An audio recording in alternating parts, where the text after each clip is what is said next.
Prime Minister Theresa May said on Sunday that she valued the independence of the judiciary after some British newspapers strongly criticised the judges involved in a court ruling which could delay Brexit.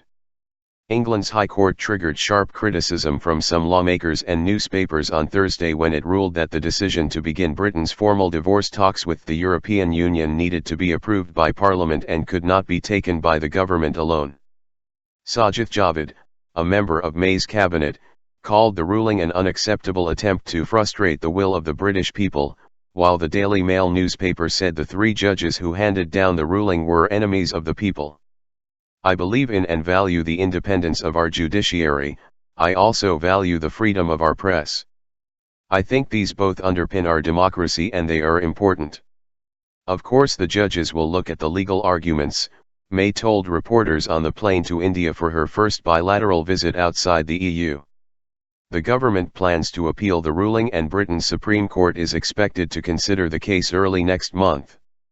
We think we have strong legal arguments and we will be taking those arguments to the Supreme Court, May said, noting that a separate legal challenge to Brexit, heard in Northern Ireland, had ruled that neither the province's parliament nor its laws could override a decision by the British government. May said the June 23 Brexit vote was a clear message Britons wanted to see control over freedom of movement from the EU and it was important that the government now delivers on that. The people spoke on the 23rd of June.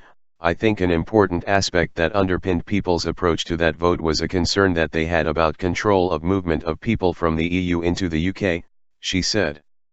Asked whether she will have dealt with the issue of free movement by the time of the next election, due in 2020, May said that was a matter for negotiation with the EU.